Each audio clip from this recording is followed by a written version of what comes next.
leeshinii yookaan hariiroo jiruun maqaa walitti hidhamiinsa biyya yookaan magaalaa Bisidiimoo baadiyyaa fi magaalaa isaa haammatee gareedhaan deeggarame dalaguun barbaachisaadha waan jiru. Wanni kun akka dhaamsa obbolummaatti nama dhimma kun ilaallatu hunda bira ga'uudhaan yaada qaba. Inshallah wanni kun bifa mushaawaraatiinis ta'e bifa karoora qabuun akkasitti hadafa if danda'e qabuun dalaguun barbaachisaadha. Inshallah. Kan irratti obboleessa keenya Alidi sebenarnya rekama. Berat. Mega. Bismillah, salatu wassalamu ala rasulillah sallallahu alaihi wasallam wa ala alihi wa sahbihi ajma'in wa ba'd. Assalamualaikum warahmatullahi wabarakatuh. Assalamualaikum ya Islam aku bir tadi.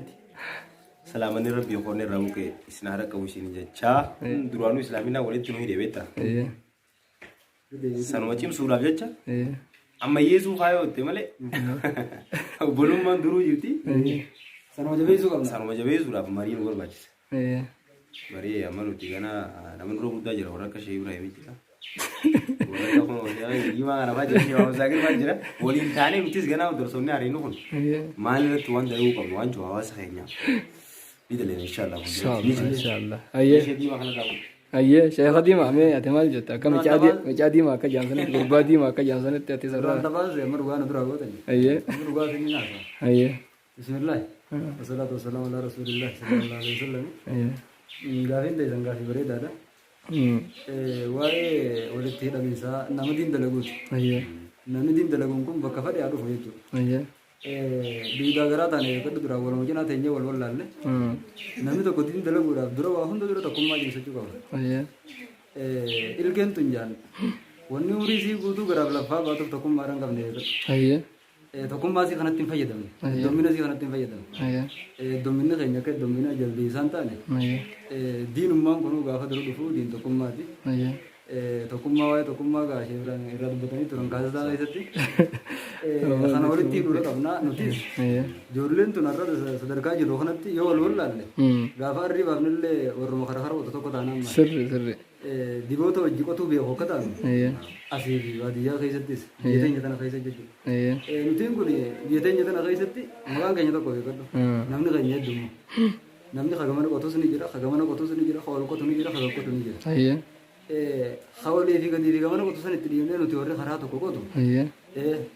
Guuza wal laalee kan taane hariiroo walitti uummachuu qabna. Hawaasni keenyallee adda addaan nu beekurra bakka yoo nu beeke hooyi waan jettu jechuudha. Namuu bakka jirutti ni beekama. Anis bakka jiru ni beekama. Ilmaama Zaagarees akkasuma bakka jiru ni beekama. Ibraahimillee akkasuma jechuudha. Bukaariitis akkas. Namuu bakka jiru ni beekama.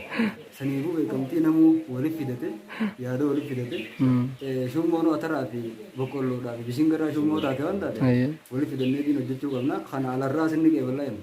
Insyaallah. Insyaallah galatama.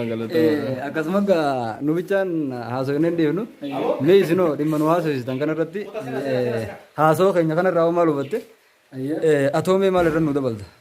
Insyaallah bismillah wassalatu wassalamu ala rasulillah sallallahu alaihi wasallam. Wassalamu alaikum warahmatullahi ta'ala wabarakatuh. Obboleeyyan keenya akkuma jedhamegaa tokkummaa islaamummaadhaaf waan jedhamu kun duruugaa ergamaan amata 13 waan gahu tokkummaarra lafaa turanii gamanumaan gaa biyya takka biyya islaamummaa urgoytu biyya diin islaamaa calaqqistu ta namni hundinuu biyyatti san biyya kanaati jechuudhaan fakkeenya godhuudhaaf biyya teenya Bisidiimoo maal irratti hojjechuu qabna jechuu irratti obboleeyyan keenya waa hedduu nuuf haasawanii yaada biraa kan isaaniin faallaa kan hin qabu osoo hin ta'in kanuma isaan jedhan kana inshaallah asumaan itti fufna wal mariidhaan walitti dhihaachuudhaan waan takka ta ummata gabbaasan takkaan walitti dhufne akka gartee gabbaafnu karaa saniin egaa waan takka beeksisuudhaaf taappeellaan karaarra dhaabbata akkasitti nutis waan takka bifa nashiidaatiin taatus bifa ergaa dabarsitu walitti dhufne waan takka yoo hawaasa kanarratti waan takka beekamtii kennineef eegas booda karaa biraatiin biyya tana mul'isa jechuu yaadullee hamilee cabsuudha taati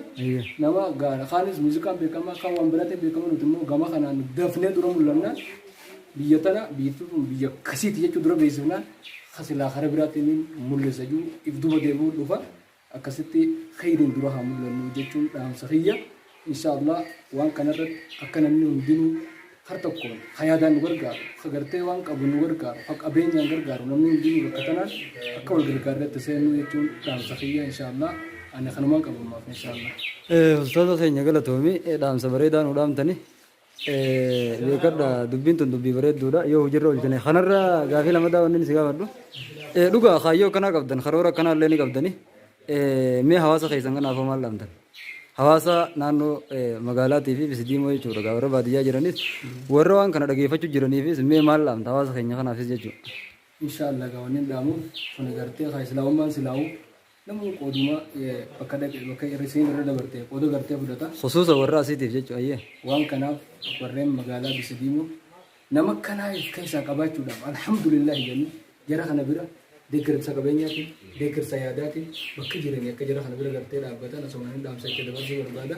Nama kanaa qabaachuun waan guddoo takka jarri kun qabeenya keenyaa beekanii akka gartee bira dhaabbatanii jiru kana wajjin waan isaan karooraa qaban kana wajjin milkeessan eessa kuttan jedhanii isaan laaffatan iyyaafatanii jabeessuudhaan karaa kanaan akka gartee jajjabaatanii hawaasa haasatan magaalaa bisidiimootiif dhaama. Asirratti wanta akka jira hawaasaafis kana dhaamte bareedaadha.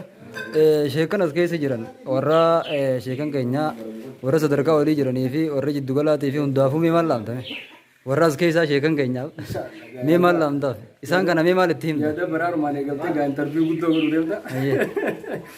Gama sheekotiin inni sooliin dhaamu ijoolleen tun kunoo waan akkana islaamummaa biyya islaamummaa urgooyte goonaa jechuudhaan jalqaba gaa yaada gartee ammaan dura barariidha gama gartee yaada guddaa akka guddisanii waan kana kararrallee ijoollee hakkaayuudhaan gama gartee waan silaa isaan itti deemanii waan isaanirraa barbaachisu waan gartee isaanirraan eeggamne ijoollee amma silaa yaada kanaa kan jirtu sana mataa kiyyarraa waliin nu qabanii akka gartee karaa kanaan deemaa karaan kun isin baasa karaan kun isin hin baasu asumaanuu yaada keessan kana yaadni kun yoo gamanaan deeme guddataa karaa jettuu diinuma guddisuu waan taateef gama gartee kanaan haa guddifnuu jechuurra akka nu kaayan asumaan dhaamsaa isaanii dabarsuu barbaada.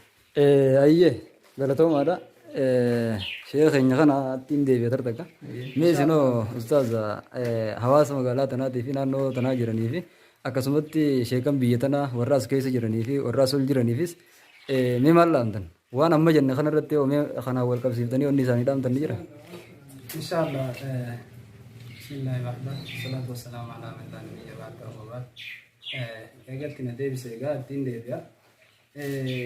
Akka biyya bisidiimoo yookaan magaalaa bisidiimootti wanti ni danda'amu sheekota keenyaa yookaan imaamman qudwaa biyya tanaaf ta'ee jiru akkasuma barattoota biyya tanaa agartee maqaa bisidiimootiif yaamu bakka biroo jirus haa ta'u magaalaa bisidiimoo keessa jiruu fi naannawa ishii jiru hundaafuu wanti ni dhaamu ukuwwaa tana jabeessinee riileeshinii yookaan hariiroo waan jaamu san hadafa keenya nuuf ta'ee har'arraa eegalleetti haa yaadnu akkasuma waan hojjennu waliin taanee haa hojjennu bikitaami risaalati haza xumura kiyyarratti wanni ni nan dhaammadhu ukuwwummaa irratti haa dalaynu bakka jirtanitti yaaddawa yoo arkitanillee sabiskiraayib godhaan isin hin jaa wassalaamu alaikum warahmatullaahi ta'aalaa wabarakaatu. Akkasii sagantaa teenya xumurre na fakkaata hanga sagantaa biraatiin walitti deebinu inshallah wassalaamu alaikum warahmatullaahi ta'aalaa.